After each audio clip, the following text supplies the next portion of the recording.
Sigue leyendo Goya. Primera parte 10.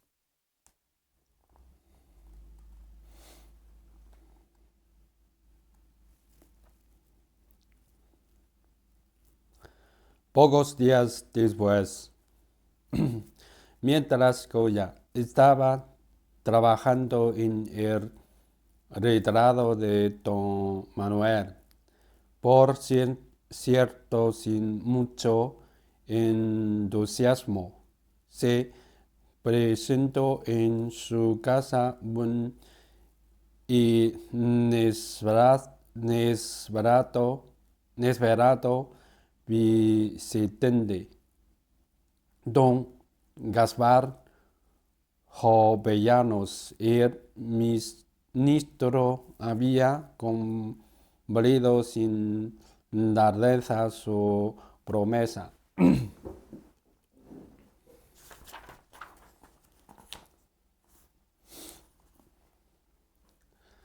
El enjuto rostro de Agustín se cubrió de turbación, alegría y despecho cuando vio entrar en el taller al admirado estadista.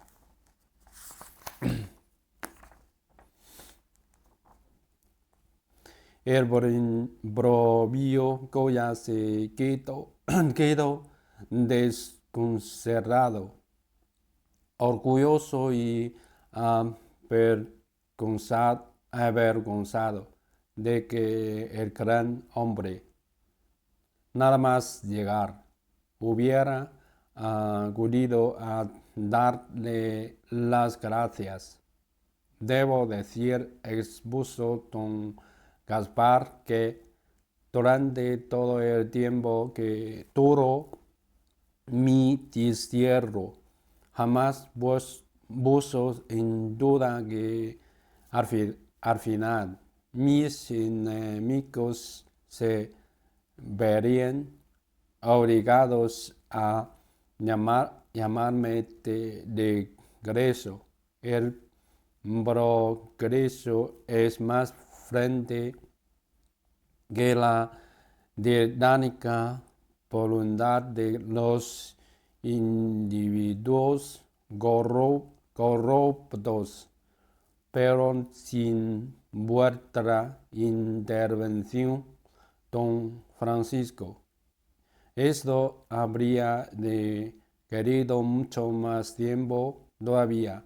Me confirma en mi opinión y me consuela que los amigos se atrevan a hablar con perennia por el bien de la patria, y me satisface doblemente que esas palabras las haya pronunciado un hombre de quien, para ser franco, no lo habría esperado.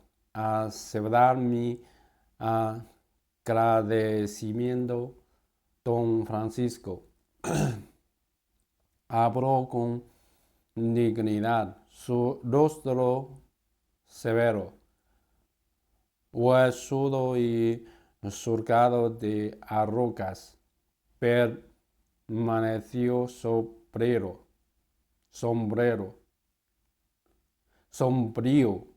cuando terminó de hablar. Hizo una reverencia. Goya sabía que en los círculos de los liberales la grandilocuencia era habitual, pero a él no le gustaba el paredismo, las ceremoniosas frases de su visitante lo llenaron de embarazo. Contestó con vaguedad, luego con mayor viveza. Comentó que le satisfacía ver a don Gaspar con un aspecto tan sano y fuerte. Sí, contestó con desquemor javeanos. Si algunos creyeron que la tristeza y la preocupación acabarían consumiéndome en mi destierro, se equivocaron. Amo a mis montañas. Volví a recorrerlas, salí de caza. Me dediqué con calma al estudio y dar como vos decir, como acierto no me vino mal. Se dice, dijo desventuroso Agustín, que durante este tiempo de retiro habéis escrito varios libros importantes. No tenía en qué ocupar el tiempo, repuso Jovellanos, y puse por escrito algunas de mis ideas.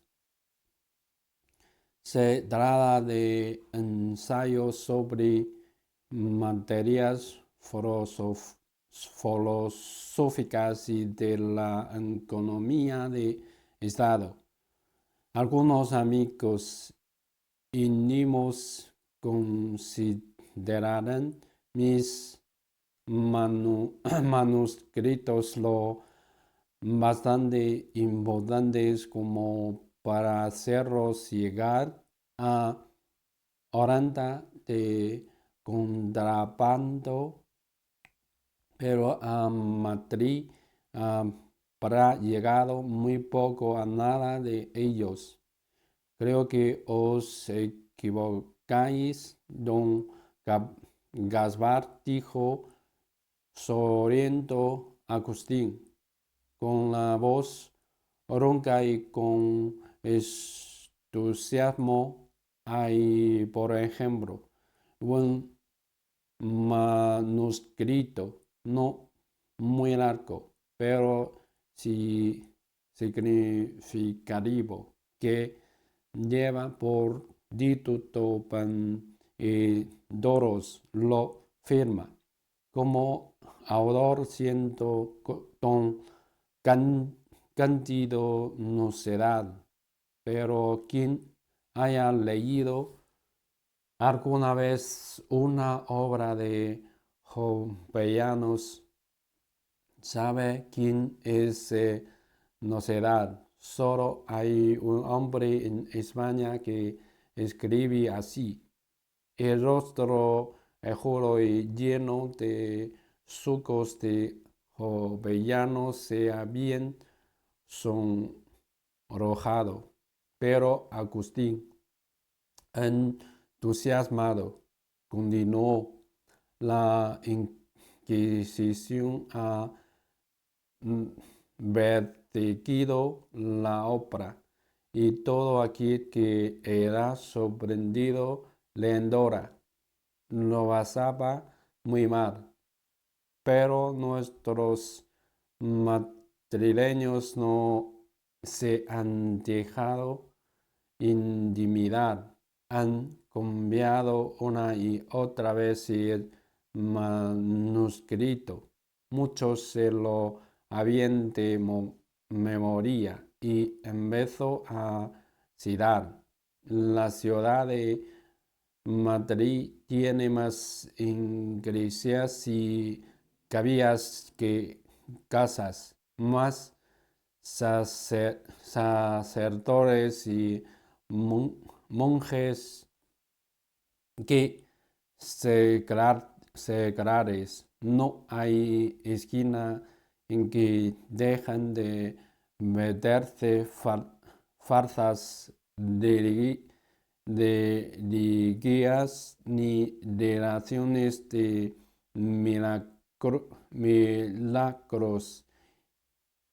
increíbles. La religión la vemos reducida a meras y a absurdas exterioridades y muy pagados de nuestras confradías.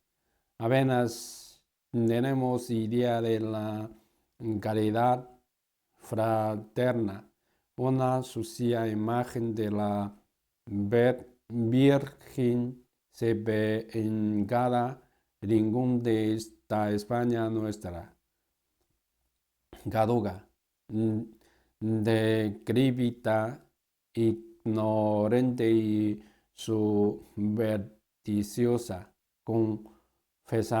Confesamos todos los meses y permanecemos en los vicios toda nuestra vida hasta el día de nuestra muerte.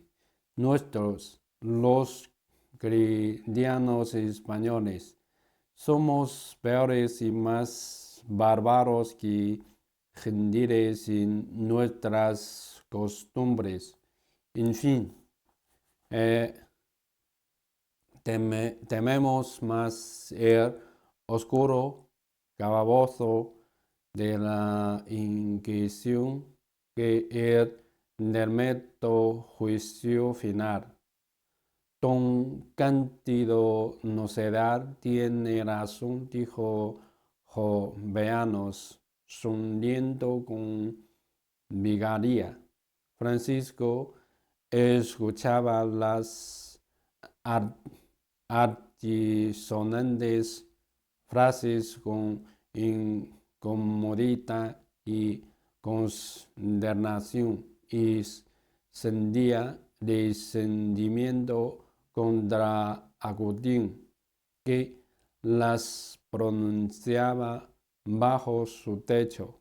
Goyano profesaba afecto a la iglesia y a sus representantes, pero aquel tipo de disertaciones tan osadas y blasfemas eran peligrosas, podían traer sobre sus cabezas las iras de la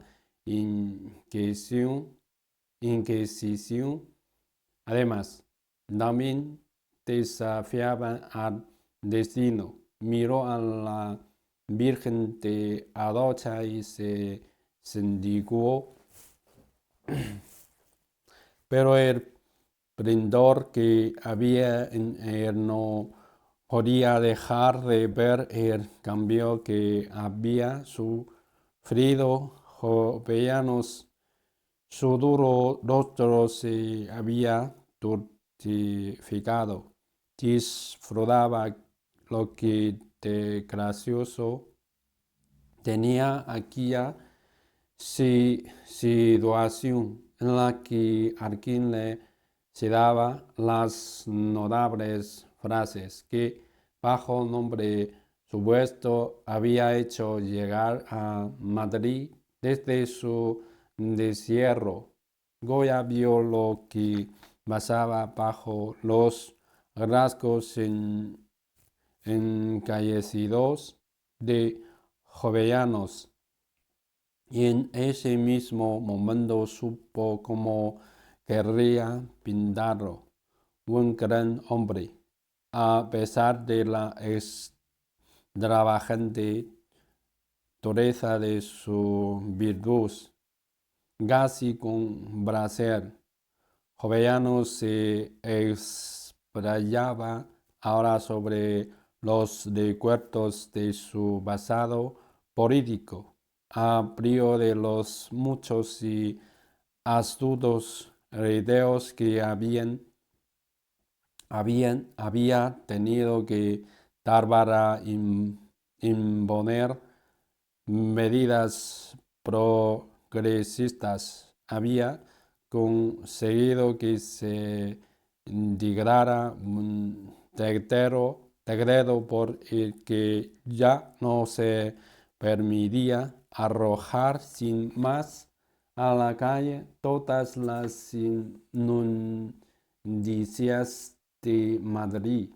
Acto seguido, sus adversarios habían presentado informes médicos, según los cuales el aire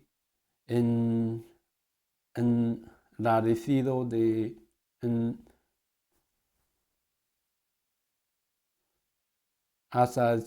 Madrid causaba peligrosas enfermedades si no se intensificaba con las emanaciones de la basura.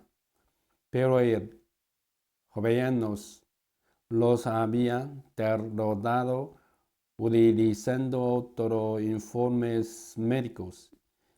El aire de Madrid estaba ciertamente enrarecido, pero se intensificaría hasta la saciedad gracias al humo y el hollín de las actividades industriales que él había llevado a Madrid. Pero pronto se desvaneció el agradable estado de ánimo de don Gaspar y fue acrecentando sus acusaciones cada vez más subidas de tono contra el régimen actual. Nosotros, en su momento, se agarraba gracias a la deducción de los impuestos. Mejoramos los hábitos de vida de las capas sociales más bajas. Conseguimos que por lo menos uno de cada 8 niños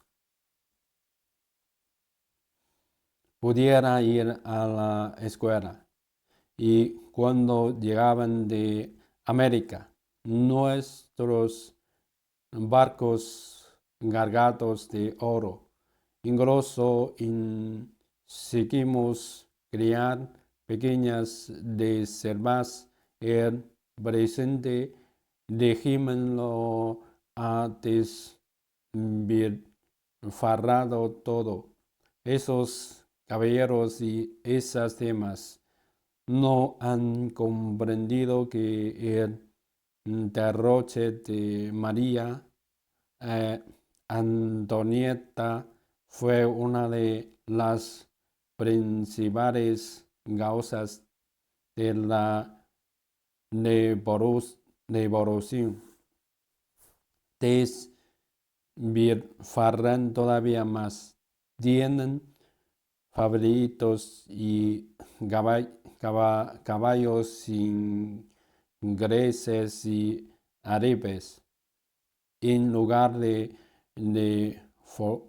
forzar los ejércitos. Nosotros fomentábamos la instrucción y el bienestar, mientras que estos han sembrado la ignorancia y la indigencia, y ahora recogen la desolación y la derrota bajo nuestro gobierno. Los colores de España eran el amarillo y el rojo. Bajo el de ellos son el oro y la sangre. A Francisco las palabras de Jovellanos le parecían distorsionadas y exageradas. Quizás tuvieran razón en la detalles, pero el odio le hacía disfigurar la imagen de conjunto. Y si Goya hubiera tenido que retratarlo ahora, habría pintado a un lúgubre fanático estrecho de miras y nada, y nada más, y eso que sin duda alguna, Gaspar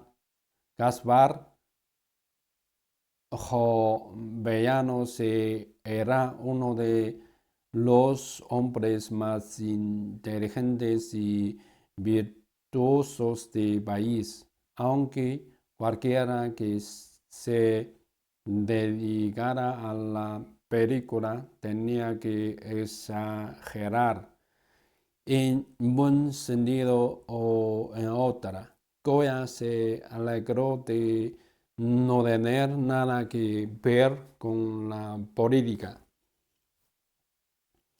Durante todo el tiempo, Jovellanos había estado observando con detenimiento el retrato de don Manuel, con mirada sombría.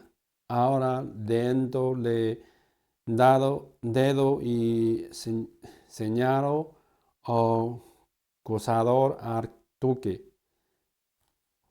que a medio terminarlo miraba con arrogancia desde el lienzo.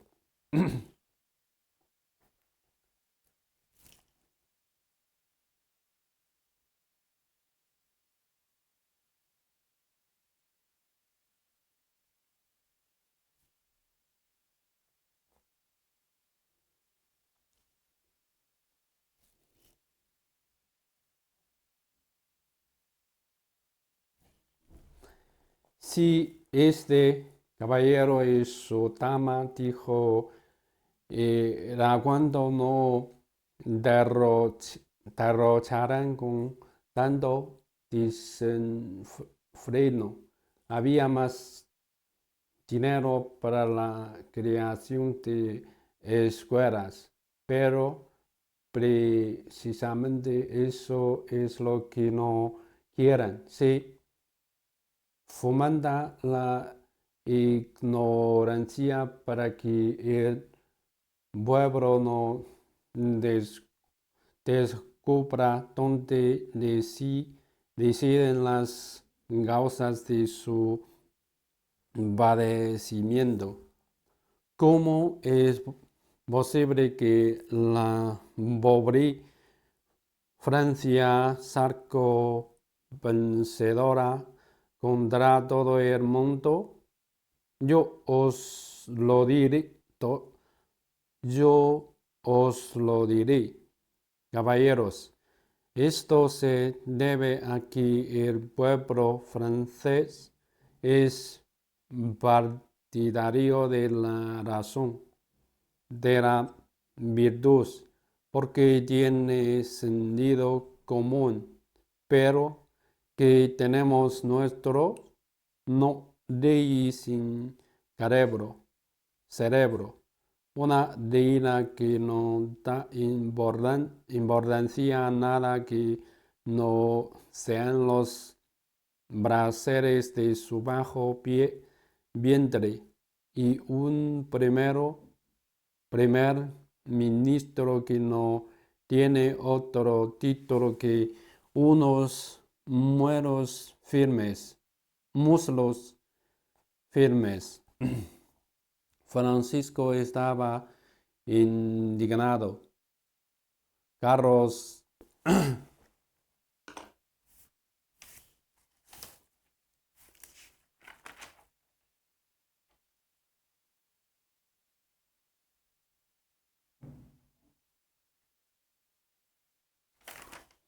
Carlos, Carlos V no era inteligente en exceso. Había que reconocerlo.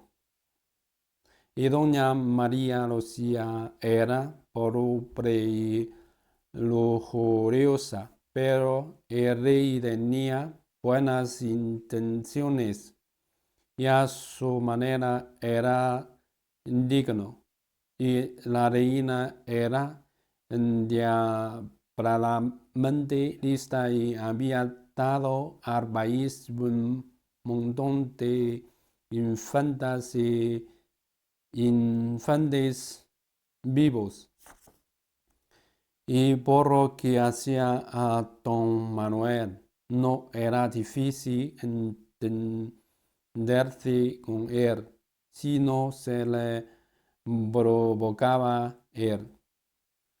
En todo caso, Francisco estaba contento de que esas personalidades lo distinguieran, distinguieran con su amistad. Estaba convencido de que el poder les será otorgado a los reyes por la gracia de Dios. Y si Jovellanos creía de verdad en todo aquello que estaba diciendo, entonces no era español y debía largarte a Francia a raíz de los envíos y de los amotinatos. Pero Goya se contuvo y tan solo dijo: ¿No sois un poco injusto con el duque, don Gaspar? ¿Un poco? Preguntó Jovellanos. Mucho, espero que mucho. No quiero ser justo con ese sinvergüenza.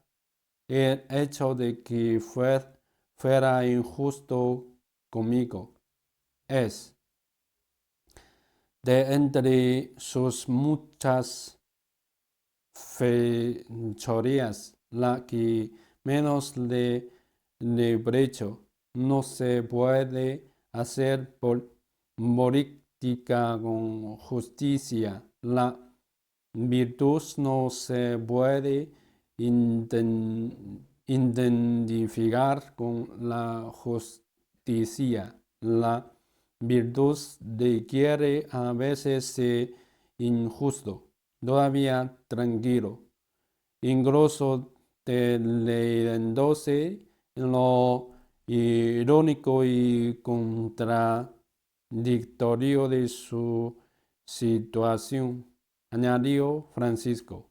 Pero al fin y al cabo, don Manuel se esfuerza en reparar el mal que os hizo, porque si no os habría llamado de regreso. Jovellanos, con la mirada y la cuenta fija en el retrato a medio terminar con esto. Me queda el sueño cada noche, la obligación de estar agradecido a ese hombre con uno de aquellos cambios de vendinos que hacían olvidar para siempre mucho de lo que en él había de duro, desabrito y áspero. Continuó,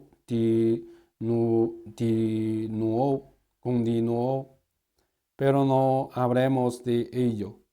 Hablemos de arte, de vuestro arte. Estoy en deuda con vos, don Francisco, y cuando pienso en todo vuestro arte. Lo estoy gustoso. Me han contado que ahora os contáis entre los grandes pintores de retratos del país.